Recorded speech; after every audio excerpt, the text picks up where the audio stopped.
Hey there, thanks for tuning into Duckbricks. I'm Chris and welcome to another episode of Bionicle Fanon Reviews, the show where I review all of the fan-created but canonized LEGO Bionicle models. These have either been canonized via official LEGO contests such as the Dark Hunter and Rahi contests of 2005 and 2006, or they came about from the more modern TTV canonization contests, one of which is actually currently ongoing for the Telehaga. The subject of today's review is a mysterious Dark Hunter named Minion. Oh, hold on, not that Minion. This Minion. So Minion's backstory is a pretty simple one. Essentially, he was an experiment by the Brotherhood of Makuta. They were trying to create more powerful Rahi, but instead they accidentally created this monstrosity. Somehow gaining sentience, Minion gained the power to listen in on exactly what the Brotherhood members were saying around him, and eventually chose to defect from the Brotherhood of Makuta. Ever since that day, he was essentially rendered mute. He no longer says any words or speaks at all. He just simply appeared at Odina at the Shadowed One's base and sought employment as a Dark Hunter. Since then, he's basically just worked as an enforcer for the Dark Hunters, although the Shadowed One keeps him close by in case he ever decides to spill any secrets about the Brotherhood of Makuta, especially because this was in the time period when the Brotherhood and the Dark Hunters, let's just say they weren't on the best of terms. But moving on from the story for this build, I want to get into exactly how I'll be reviewing these characters. First of all, I review these on multiple points. Number one is posability, so can they hold their own weight, get into good poses without toppling over, or not in the case of this model, but in the case of some others, wield the weight of their own weapons. Number two is building techniques, so generally am I impressed with the techniques used? Are there too many illegal techniques, or does everything come together pretty nicely? And am I impressed by any of the parts usages for this model? Number three is general aesthetics, so completely agnostic of storyline or anything else. Do I like the look of this character? Do I think it looks menacing, intimidating? And does it look visually consistent color scheme wise? And finally, number four is believability in universe. So for this point, I take into account multiple factors, including the backstory behind the model. So in this case, does this look like it could have been a Rahi experiment? But I also take into account stuff like the scale and also the believability of him posing a threat or maybe being too much of a threat compared to some other denizens of the Matoran universe. But with those 4 points summarized, let's dive right into the review studio to take a look at the towering colossus, Minion, the Dark Hunter. Alright, so here we have the massive Dark Hunter Minion. You can see that he barely fits in my review studio, and he definitely doesn't fit within the range of my camera. So let's tackle this one thing at a time. Obviously, if you are familiar with Bionicle Fanon reviews, you know that we usually start off with posability. So let's just do that right now. I'm going to tilt this down so we can focus on the legs and move our way up from there. So with something of this size, you would at least hope that you could actually get it into a standing pose, and while it is better than some, posability is not fantastic. You see, the builder attempted to introduce these click hinge joints at a different angle to prevent the structure from falling over. So if I gently lift up the torso here, you'll notice I can splay the legs outwards like this, I can twist the legs like this, but you can't actually move them back and forth, at least not on that hinge. Sure, there's a bit of flex, so you can obviously simulate movement like so, but you officially cannot tilt them forwards, which you would actually think is a pro for this design, because that would mean that he's not going to be falling over based on those hinges alone. The problem, though, lies here. Despite there being 2 ball joints per each connection, so the feet each have 2 ball joints, the knees have 2 ball joints here, it's very easy for him just to fall over and for those ball joints to collapse, kind of like what's happening right now. Sure, it might be a little better than others if you manage to get him standing up straight as a rod, but all in all, he just tends to continually fall over and over again, which is very frustrating as a model, and definitely something you can't even display unless you actually have him literally resting against a back wall. Maybe there are a few things you could do with it, like here we go. Trying to get the legs straightened up here. Really just trying to get this model to work with you. But honestly, you can see right here immediately that posability is not fantastic, and his knees just keep on buckling because of the sheer weight of his upper torso. These legs would be just fine for basically any other build. but for something of this size and this weight, they really don't work. And you can see I got him standing now after a good amount of effort, but who knows how long that's going to last. Speaking of the articulation points though, you basically have a few points of standard articulation, and there's a few extra points here and there, but really what you've got is moving the feet back and forth, moving the knee right here. You can technically reposition this bar right here to lock in the Rakshi spine piece, which honestly a little bit of an awkward way to lock it in my opinion, and I just showed you how to move around the top legs. You can get a little bit of flex on these two ball joints right here, connecting the upper leg to another part of the upper leg, but it's not a ton of flex and definitely not something that's super intentional. You can also move these specialized armor pieces around on his feet, but not too much you can do with that. You'll notice I'm missing a couple of armor pieces here and there, but that's because unfortunately one of my orders was lost in the mail, and I figured I would just decide to do this review with 1 or 2 pieces missing. They don't actually affect stability at all, so hopefully that's not a big deal. Obviously, you can't do too much with the legs, and the way that they're built means that you can't actually rotate them all the way outwards, but you don't really want to be doing that anyway with this model, and with something this big, unless you have a ton of really great Technic engineering or piston supports, the less articulation it has in the legs, the better. But moving on upwards, we can take a look at how exactly the arms and head function here. So just to get the head out of the way right now, the head is fixed. It does not move. It's basically just a fixed sculpture. You can wiggle it a little bit back and forth because it's only mounted on one Technic peg, but for the most part, the head is pretty locked in. It wobbles here and there, maybe in places it's not supposed to, but officially you shouldn't really be able to move the head too much. So his head is basically just fixed, staring straight. The arms, however, actually kind of have a cool function. Let me rotate this around to the back so I can see what I mean. So right here you'll notice that they are using Metru torsos on the backs of the arms, which actually does have the gear function included. So you'll see these black gears right here. If I push this gear in, that unlocks the Metru arm swinging thing right here, so you can actually use the Metru torso to swing the arm back and forth. Although since the arms are so heavy, it's not going to really spin too much, and it's really difficult to twist it to go upwards because of the sheer weight of the arm itself. It's also pretty easy for the arm to just fall out like that, so probably wouldn't recommend playing with it too much. One thing I love though is that the builder actually included enough locking features here, so if you don't want the arms to just swing freely on the Metru torso like they're doing right now, you just move this black beam up, and right there, it's fully locked. That, I think, is a great feature. Honestly, I kinda wish the Toa Metru had this feature.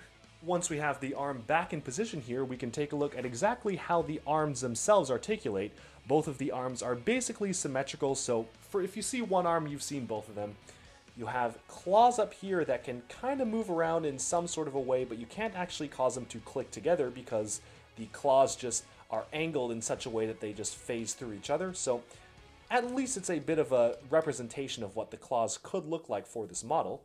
You can move the hand up and down in a very similar way that you can move the feet and legs, just on 2 ball joints there.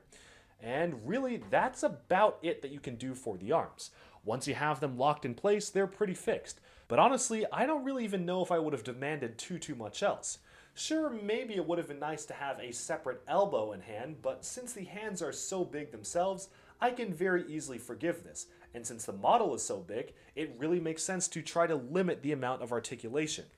Honestly, this model really feels like it was pretty sophisticated for its time, but definitely something that could be greatly improved with building techniques of today, specifically with the leg designs, because of course, this was using just 04, 05, and before pieces, and for that, to create something this big with those pieces is actually something that I think is pretty impressive, especially given how cohesive this looks.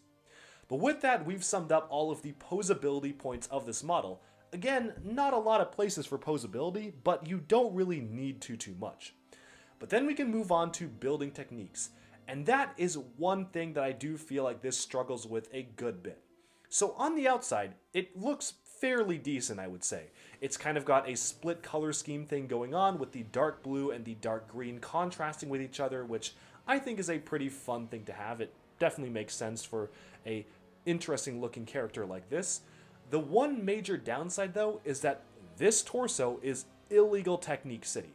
And I can't really explain what I mean by that without taking the entire thing apart, but essentially, to build this torso, you have to bend a Technic beam at a very unnatural angle. You in fact have to bend 2 Technic beams to even make this cohesively stick together at extremely painful angles. You will be dealing permanent damage to the pieces if you want to build this yourselves. That is a major con to this model. It's not a minor illegal technique where, say for example, a Bionicle hand joint has an axle going through it. This is actively damaging the Technic beams that are used to create it. It's bending the beams at such a severe angle that I was actually very worried about putting it together. And thankfully Technic beams are pretty common, so I figured I'd sacrifice a few to make this review and build this model. But it's bad. It's really bad. And honestly, I don't really know of an easy way to fix it just because of how complex the back of this torso all is. Maybe there's a few things you can move around and shorten some of the beams to make it work, but honestly, this is really tight. For instance, you see the angle that this beam is sticking out? That should be straight. Like, it should be straight down. That is the amount of angle that it's being bent outwards here. So that's dealing incredibly high amounts of stress and damage to the pieces, which really is not a great thing at all. Another thing I do want to mention about the building techniques is if we pan the camera down here, you'll notice that the legs themselves and the back of the legs have a lot of weird Technic detail. And this, I feel, was kind of a waste of parts. The building of these legs took a ton of Technic pieces to use, and some of these Technic pieces are actually pretty uncommon, or at least uncommon in specific colors. Just to build these Technic legs here took tons and tons of pieces, and it took me almost 30 minutes just to make these 2 sections. And so unfortunately you can see that all that detail went into this, which I guess makes it look semi-complex and looks bulky, but these don't actually do anything. They just kind of sit there and you're basically just stacking Technic pieces willy-nilly for no particular reason, which I think was kind of a downside and not really a great use of pieces. In something where I feel like having extra Technic pieces could have actually improved the build of the legs or the stability, or maybe even a custom mechanism to add some stability to the back of the legs, these are basically useless. And while I guess to an extent it kinda looks cool if you imagine it as robotic greebling detail, it's just on the back of the legs, which you're barely going to see anyways.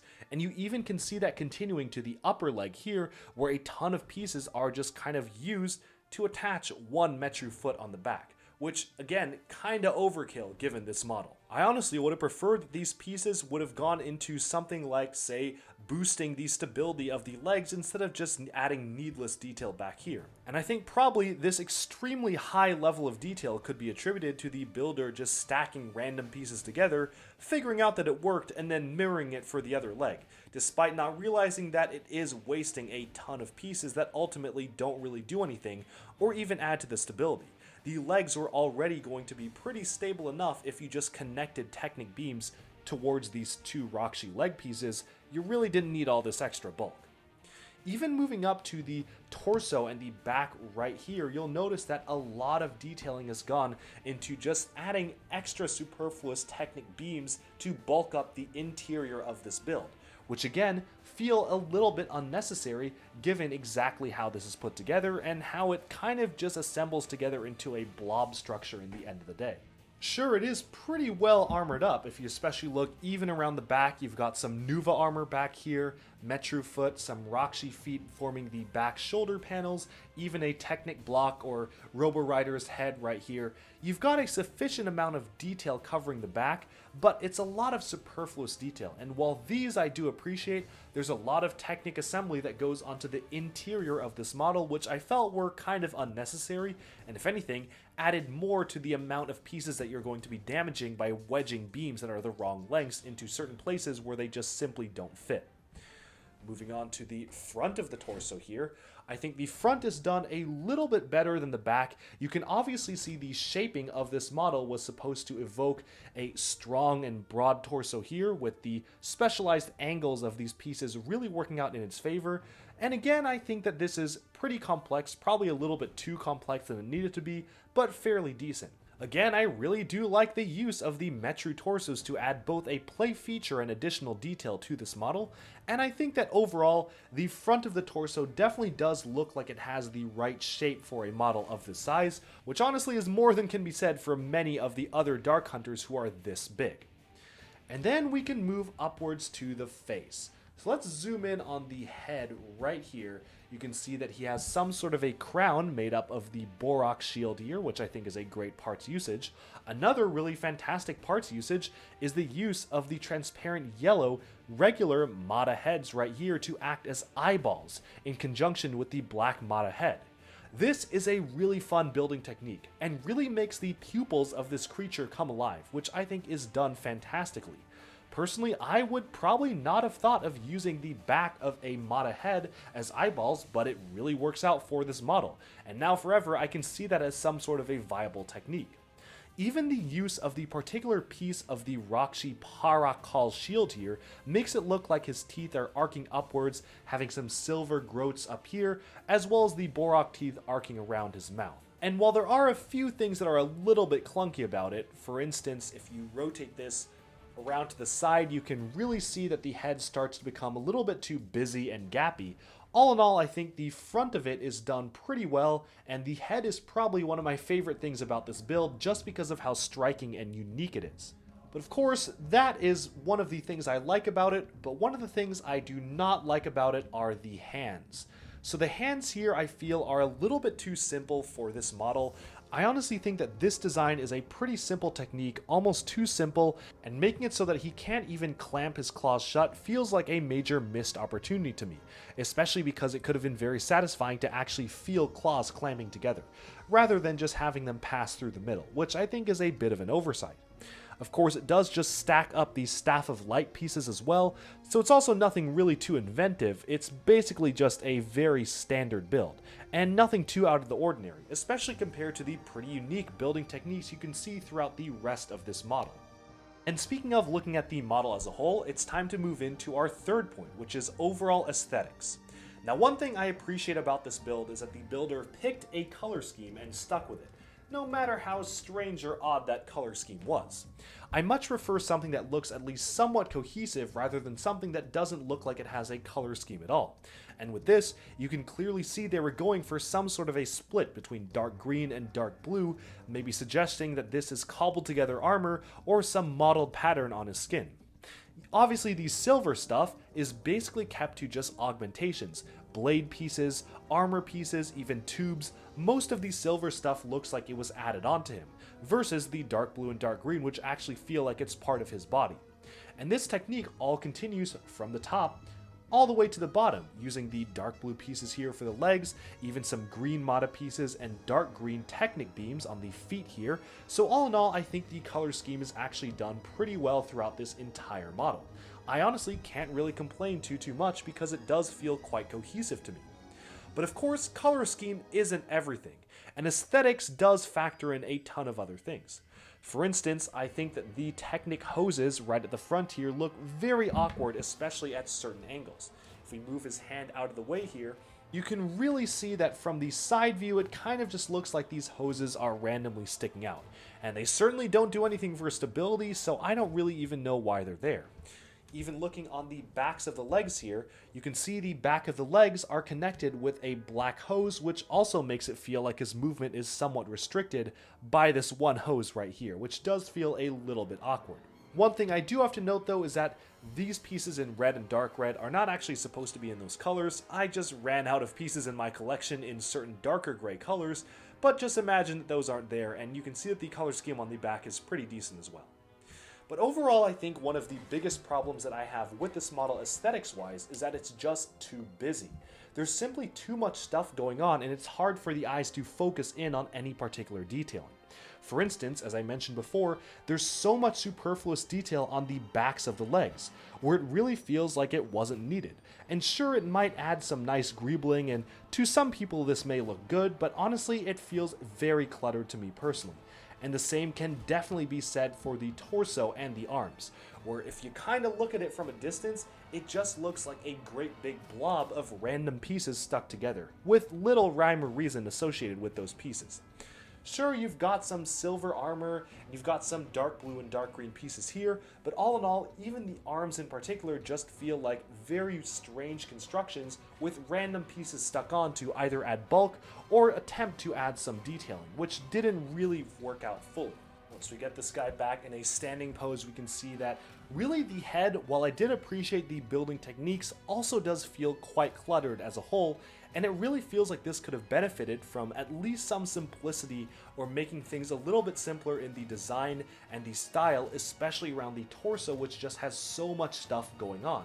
If I were to make an analogy, this kind of reminds me of some movie superhero suit designs, who have all sorts of very detailed lines and little detailing and writing on their torsos, but when you zoom out, it kind of looks very cluttered and it's hard for your eye to focus on any one thing in particular. That being said though, it's clear the builder relatively knew what they were doing when building this, and it is a quite sophisticated design. It almost feels just over-engineered for what it is.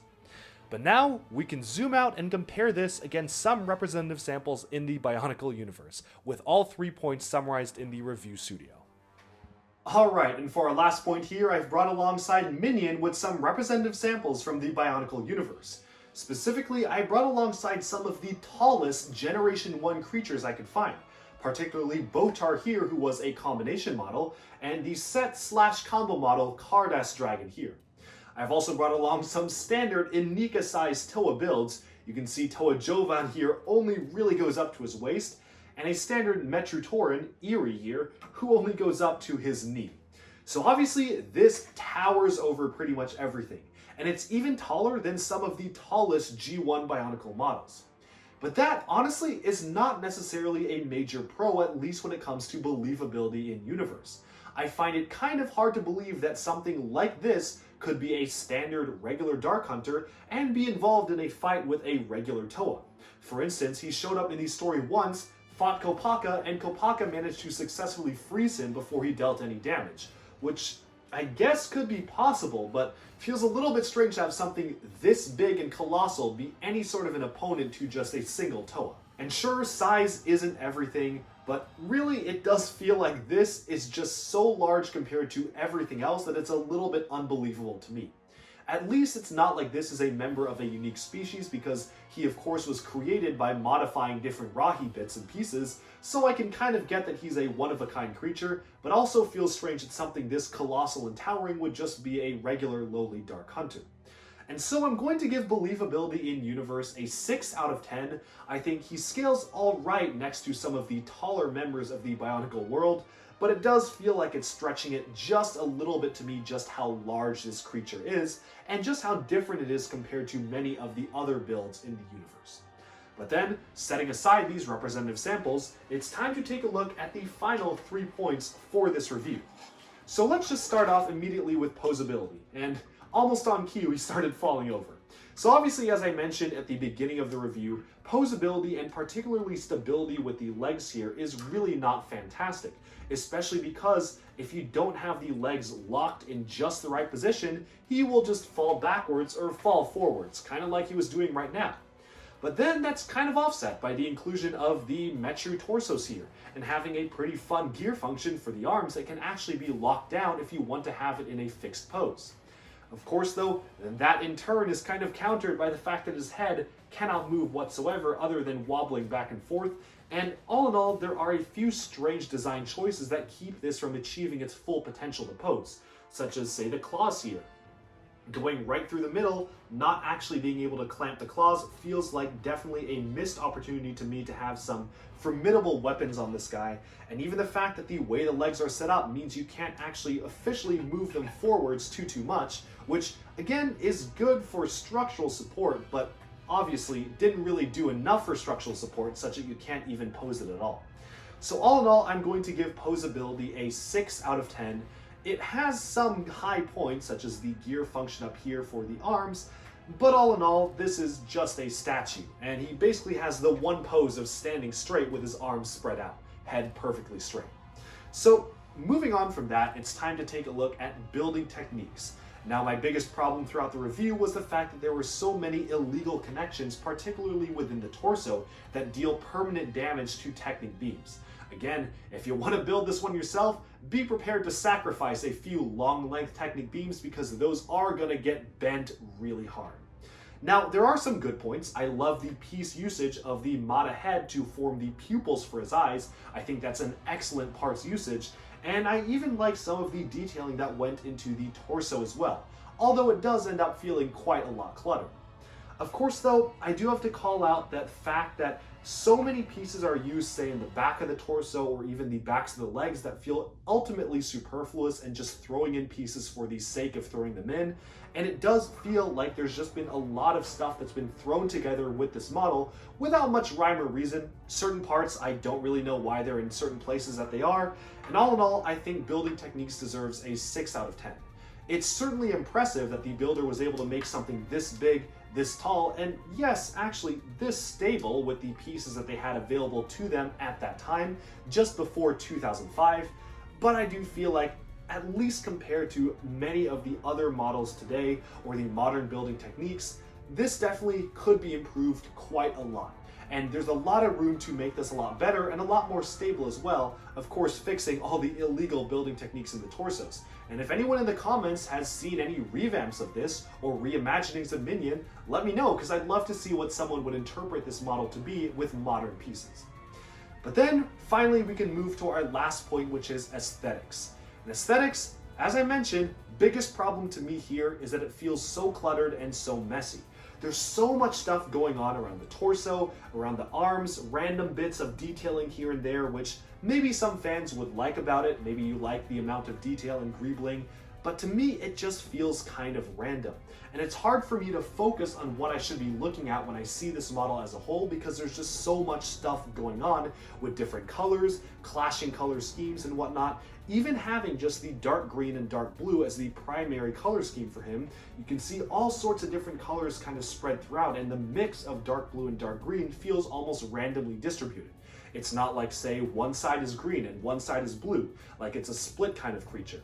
You just kind of have a mix between the two different colors scattered throughout.